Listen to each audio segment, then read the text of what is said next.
All right, folks, buckle up, because today we are diving headfirst into the world of motorsports. Ooh, sounds exciting.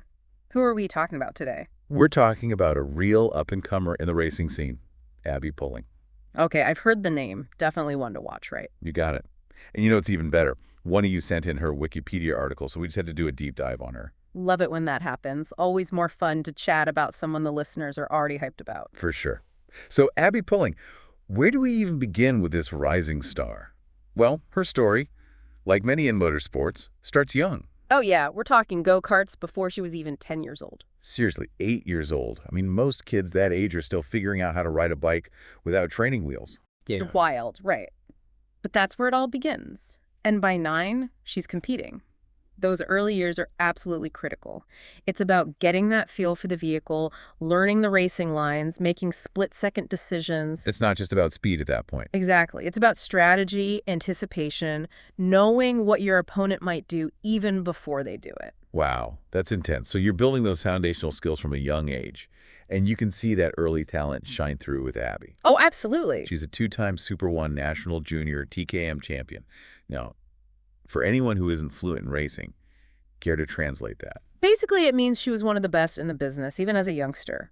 Those Super 1 championships, especially back-to-back like that, they show a real hunger for that top spot. It's going to be a lot of pressure, even at that age. For sure. You don't reach that level without serious talent, dedication, and that drive to win. Killer instinct, right. Exactly. And it's that kind of drive that sets apart those good drivers from the greats.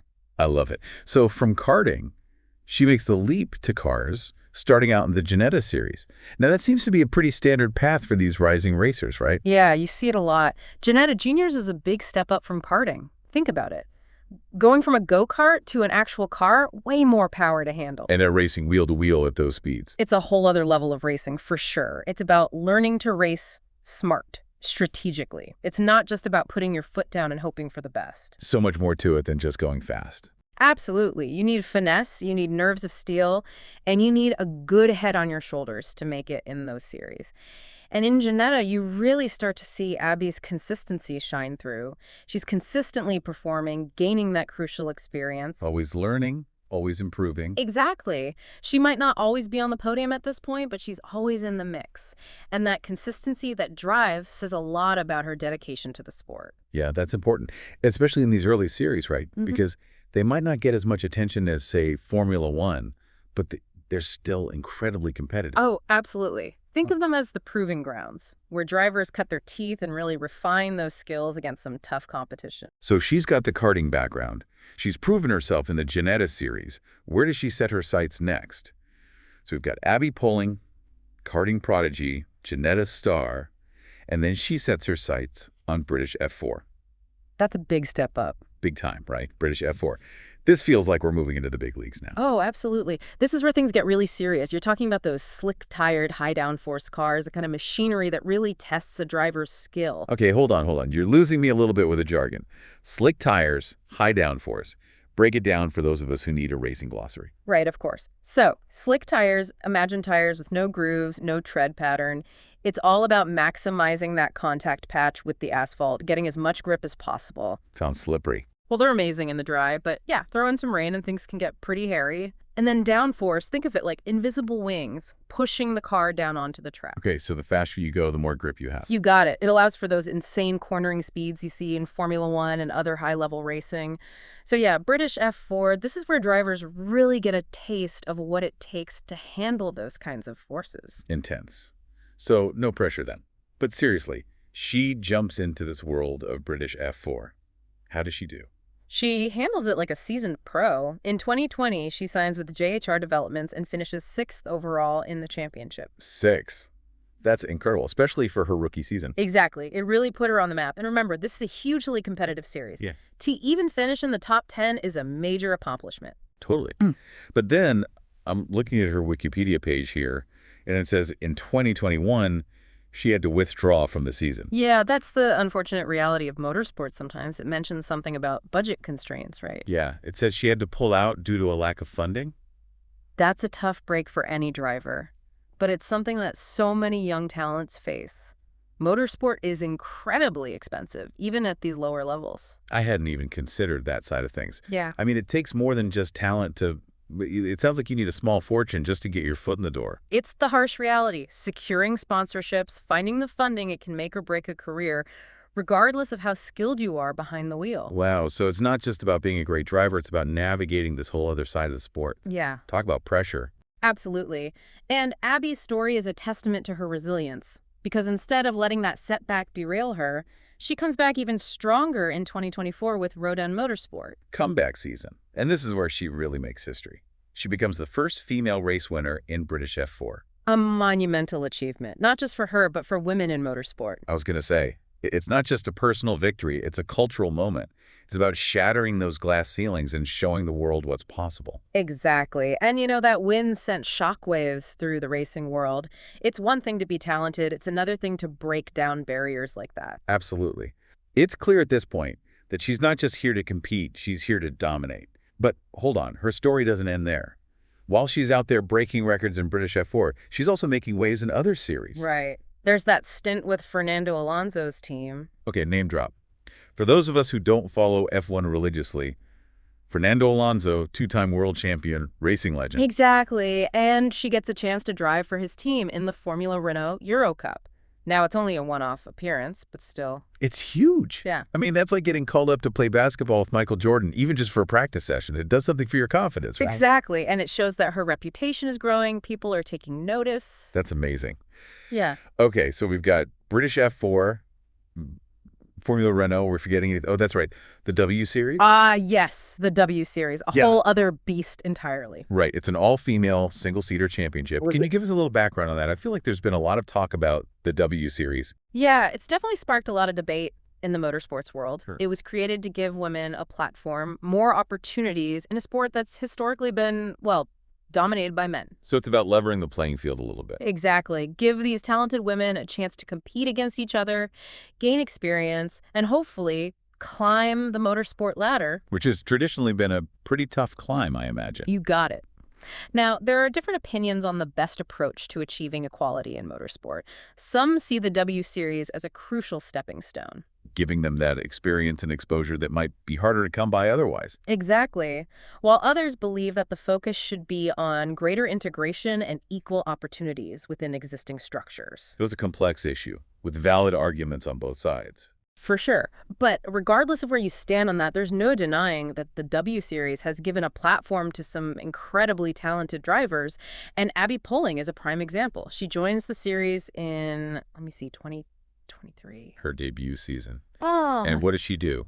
Just casually takes pole position in her first race. No big deal. Just another day at the office for Abby Poling. And it doesn't stop there. She goes on to secure a podium finish, cementing her place in the championship for the following season. Talk about making a statement. I'm here, world. Get used to it. So that's the W Series. But wait, there's more. Right. Because then she signs with the Alpine Academy. Now, that's a big deal. We're talking about a driver academy with direct ties to Formula One. So basically the training ground for future F1 stars. Pretty much. They have their eye on her as a potential F1 driver, Right. which is huge. They clearly see something special in her. Right. This is like getting scouted for the Olympics of racing. So we've gone from go-karts to British F4, a taste of Formula Renault, the W Series, and now the Alpine Academy. Talk about a meteoric rise. Where do we even go from here? Okay, so we've left off with Abby Poling joining this elite group of young drivers in the Alpine Academy. Being groomed for greatness, you could say. Exactly.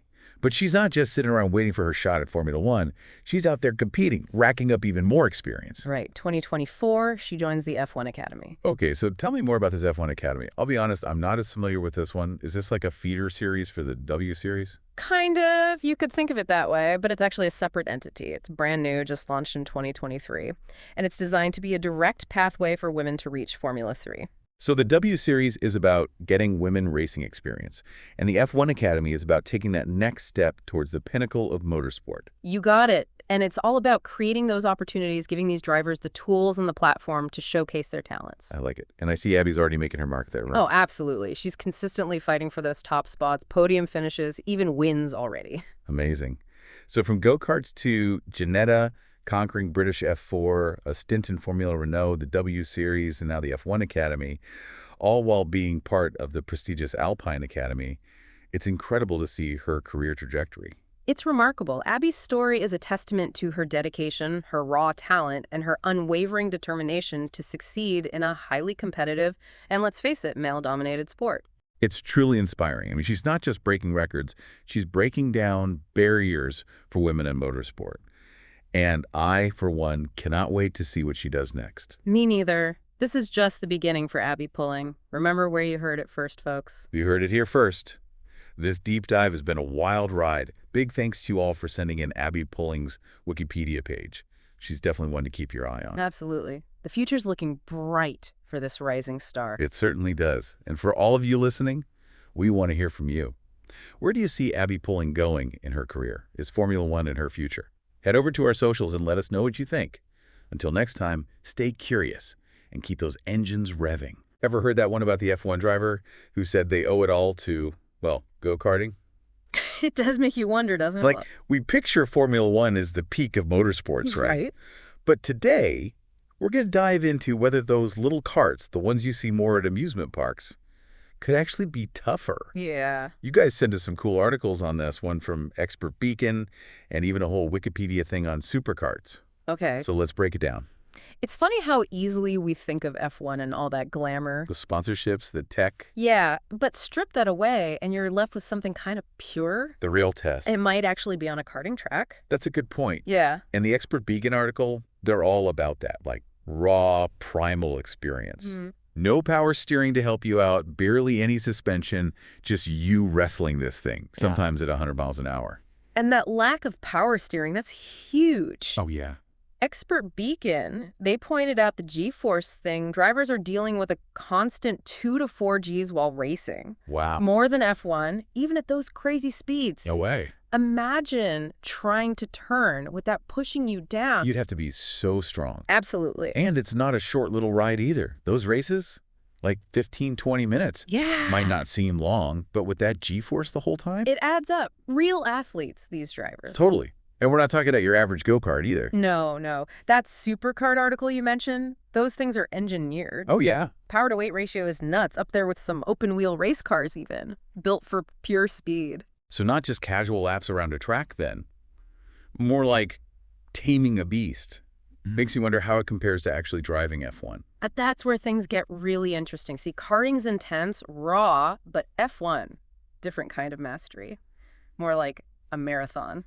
Okay, so we're switching gears here from like explosive power to dot endurance. So with karting, it's your body getting that workout, but F1, it's got to be mental, right? Oh, absolutely. Because it's not 20 minutes. These guys are in it for hours. That's right, yeah. The Wikipedia article, it even compares F1 drivers to, get this, Tour de France cyclists. Wow, seriously. Both need crazy endurance, you got to stay focused and make the right call even when everything's intense, hour after hour. And it's not like a nice open road either. Those other cars are right there, over 200 miles an hour. Exactly, and it's more than just speed, too. Right. Expert Beacon was talking about this. It's like a mental juggling act. You got fuel, you got to adjust your brakes on the fly, figure out how the track's changed. All while going that fast. And trying to win, of course. Constant calculations, adjustments. It's wild. They even said those cockpits can get up to 60 degrees Celsius, like a sauna, Brutal. while playing high-stakes chess at 200 miles an hour. Shows you how tough they are mentally. Need those reflexes for the speed, but the strategy to beat everyone else and stay calm under that pressure. Totally different from karting. So is it even fair to compare them? Can you say one's harder? Good question. Peak performance in both, for sure. But what's being asked is totally different. Right, right. Superkarts, it's all about that raw speed, how quick you react, Yeah. almost instinctual, driver and machine. Like we were saying, that pure thrill of just controlling it at the limit. Exactly. F1, it's wider. You need the endurance, the strategy, but also got to know the car inside out, work with your team. Totally different. So less about which is harder, more like appreciating what makes each one so tough. It's like comparing a sprinter to someone running a marathon. Totally. Both amazing athletes Yeah. at the top, but they got there totally differently. And think about it. So many of these F1 guys, the ones who've mastered that mental marathon thing, they started in karts. It's true. Isn't there a saying about that? Like, want to make a small fortune racing? Start with a big one, go karting. Exactly. But there's a reason that's the path. Right. It's like karting is the boot camp. No matter what, it makes you develop that instinct, that connection to the machine, because you don't have all the fancy tech helping you out. You're on your own. No traction control, no power steering. You learn to handle it yourself, purely. And those skills, that split-second stuff, that's what translates to F1. So they're not just relying on computers when they get to those high-tech cars. Right. They have the foundation already, those instincts, and that can be everything, win or crash. So it's less about karting being harder, more like Yeah. it's where you build those essential racing things. Yeah, you got it. And as they move up, they add to it. The thinking, the data, all that F1 endurance. Really cool to see. So for everyone listening, tough question here, but we got to ask. You have to choose. Ooh. Master the pure karting thing, feeling everything, fighting for every tiny bit of time. Or F1, the big picture. Your mind, the team, hundreds of miles. Which one calls to you? Man, that's a good one to think about. Really shows you what it takes to be great in either one. Totally does. And on that note, we'll leave you with that to ponder. Until next time, keep those engines revving.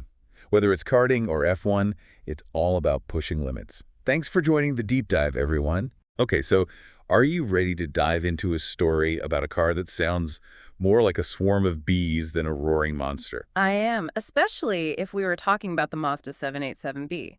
The only rotary-powered car to win Le Mans. What a story. Absolutely. But before we get ahead of ourselves, we need to set the stage for people who might not be familiar. Right. Not everyone is obsessed with the symphony of a well-tuned engine. Exactly. So imagine this. A car wins one of the most grueling races in the world, the 24 Hours of Le Mans. Yeah. And it does it with an engine that hums instead of roars. I love it. It is such a great example of how engineering ingenuity can trump brute force. It really is. And to fully appreciate this underdog story, we need to understand what made this car, and specifically its engine, so unique. We're talking about the Mazda 787B. Right, and to understand the 787B, you got to understand its heart, the rotary engine, or Wankel engine as it's also known. Okay, so break it down for us. What makes a rotary engine different from your typical car engine? Well, picture this. In a traditional piston engine, you've got these pistons going up and down, right? In a rotary engine, you've got a triangular rotor spinning inside an oval-shaped chamber. It's like a tiny, perfectly engineered tornado in there. That's one way to put it. And that unique design is what gives the 787B its distinctive sound. Yeah, it's almost turbine-like, like a jet engine on wheels. I've heard some people even compare it to a high-pitched whine. Not exactly the growl you would expect from a Le Mans champion. But that sound, as unconventional as it was music to the ears of Mazda and their fans in 1991. That's for sure. But it wasn't just the sound that set the 787B apart. The engine itself, called the R26B, was a masterpiece of engineering. Oh, absolutely. They packed so much innovation into that engine, like it had 3 spark plugs per rotor for more efficient combustion. 3 spark plugs. Why so many? It's all about making sure that fuel burns efficiently and delivers maximum power. But the real secret sauce of the 787B, and this is key to its Le Mans victory, was its continuously variable intake. Continuously variable intakes. Okay, I'm going to need you to explain that one like I'm 5 years old. Okay, so imagine your lungs could actually change their size and shape with each breath, optimizing themselves for different situations. Okay, I think I'm starting to get it. So these intakes were constantly adjusting. Exactly. They constantly adapted to ensure optimal airflow for both power and, crucially, fuel efficiency. Ah, now you're talking my language. Fuel efficiency is a big deal, especially in a 24-hour race. You can't win if you're constantly having to refuel. And that's where the 787B's secret weapon came into play. But before we get to that glorious victory in 1991, we need to take a quick pit stop in 1990. Ah, yes, 1990, the year Mazda brought the 787, the 787B's predecessor, to Le Mans for the first time. Full of ambition, but let's just say things didn't quite go according to plan. It was a learning experience, to put it mildly. Both 787s had to retire early due to overheating issues. It was a tough break, for sure. But as they say, sometimes you have to break a few engines to make history, right? Exactly. And Mazda, they're not ones to back down from a challenge. They took that experience, learned from it, and came back in 1991 with the 787B ready to rewrite the rulebook. And rewrite they did. But we'll delve into that thrilling chapter after the break. So we're back, and it's 1991, the 24 Hours of Le Mans. Big year, new decade, even a brand new pit complex. But that's not all that was new. Yeah, 1991 saw some significant rule changes, especially when it came to engine regulations. And these new rules, ironically, kind of put Mazda on the back foot, even though their rotary engine was technically smaller than some of the other cars. It's true. The regulations were a curveball for sure. Okay, so help me understand this. How did having a smaller engine actually put them at a disadvantage? Well, they actually pulled off pretty decent qualifying times, but the new rules for categorizing cars based on engine size ended up bumping them further down the starting grid. You're kidding. So they were penalized for being innovative, essentially. You could say that. It was like being told, hey, you're too clever, go start at the back. So not only did they have this unique car with a totally different engine sound, but they were also starting further back because of it. What a challenge. Exactly. But remember what we were saying about Mazda's strategic approach? They knew they couldn't outmuscle some of the big boys when it came to raw horsepower. Right, so they had to play it smart. Exactly. They decided to leverage their strengths, Yeah. fuel efficiency, and reliability. Their plan: drive it like a sprint race. Wait a minute, back up. In a 24-hour endurance race, you're telling me they went with a flat-out, pedal-to-the-metal strategy. Bold, isn't it? But remember those continuously variable intakes we talked about? The ones that worked like magic lungs, adapting to different situations. Precisely. Those intakes allowed the 787B to be insanely fuel efficient, even when driven hard. So they had a secret weapon under the hood. Absolutely. It was a gamble, but they were confident in their technology. Okay, so Mazda's playing it cool, humming along, sipping fuel. But something tells me there's another twist in this tale. You'd be right. And it involves the team that was expected to dominate that year, Mercedes-Benz. Oh no, don't tell me their car broke down. Well, They had a mechanical failure, didn't they? yep. Gearbox issue forced them to retire early. Wow, talk about a turn of events. So suddenly the door was wide open for Mazda. And the pressure was on. Could this unconventional car, starting further back than it should have, really pull off a win? This is it, the underdog's moment of truth. The tension is palpable. You bet. And Mazda, they rose to the occasion. They didn't let the pressure get to them. They stuck to their strategy, driving consistently lap after lap, that rotary engine singing its unique tune. Okay, you're killing me. This is it, the final hours. Paint me a picture. What's happening? Okay, last time we were on the edge of our seats. Mazda, with their unconventional 787B, were in a prime position to win Le Mans. Did they do it? Did they actually pull it off? They did. It really came down to the wire, though, with Johnny Herbert behind the wheel for the final stint. Herbert, the young gun. I bet the pressure was immense. Oh, absolutely. To bring home Mazda's first Le Mans victory and to do it with a rotary engine, no pressure, right? But, you know, he handled it like a seasoned pro, even though he was completely drained by that point in the race. They always say endurance racing is as much a mental game as it is physical. 100%. So take me back to those final moments. What was it like as the 787B approached the finish line? Well, picture this. The 787B comes screaming into the pits for its last stop. The crew's all business, a quick splash of fuel, a final systems check, and then, bam, Herbert's back out there. The clock's ticking down, every second counts. The tension was electric, everyone's on the edge of their seats, and then there it is, the checkered flag. Johnny Herbert, in the Mazda 787B, crosses the finish line. They did it. They actually did it. Wow, what a moment. A true underdog story. It's not every day a car, let alone one with such a unique engine, wins Le Mans. You can say that again. So what becomes of a car that makes history? Where's the 787B now? Well, it's got a pretty sweet retirement plan. It's now a prized exhibit at the Mazda Museum in Hiroshima. A fitting end for a champion. And the drivers? What about a trio of victors? Well, Johnny Herbert, he went on to have a very successful career in Formula One after his Le Mans win, even winning 3 Grand Prix races. From Le Mans to Formula One, that's quite a journey. It is. And Bertrand Gachot, well, he actually got into a bit of legal trouble shortly after Le Mans. Oh no, what happened? Yeah, unfortunately, he was involved in an incident in London that landed him a prison sentence and ultimately cost him a spot in Formula One. Wow, talk about life throwing a curveball just when things were looking up. And Volker Weidler. Sadly, he had to cut his racing career short after developing tinnitus. Oh, that's rough, especially for a race car driver. That constant ringing in your ears must make it impossible to concentrate. Yeah, it's a tough condition to manage, and he made the difficult decision to retire early. But even though his career was cut short, he still has that Le Mans victory to his name, which is incredible. That's for sure. So the 787B, this unlikely hero, what happened to rotary engines in racing? Did its victory pave the way for more rotary-powered champions? Well, funny you should ask. You see, the very next year, the FIA, motorsports governing body, they actually banned rotary engines from Le Mans. Wait, seriously? They won, and then they got banned. Talk about a backhanded compliment. It does seem a bit ironic, doesn't it? It does. But even though its time in the spotlight was brief, the 787B certainly made a lasting impact. No doubt about it. It really challenged conventions and showed the world that sometimes it's not just about brute force and horsepower. Innovation and creative thinking can win the day, too. And sometimes, the underdog, the one with the weird engine that just hums along, can come out on top. It's a good lesson for us all, I think. Never underestimate the power of innovation and a bit of daring. I couldn't agree more. And for you listening, we'll leave you with this. What other examples can you find? In motorsports, in business, in life, where thinking outside the box led to unexpected victories. Keep your eyes open and your mind sharp, because you never know when inspiration might strike to challenge conventions and maybe even make a little history of your own.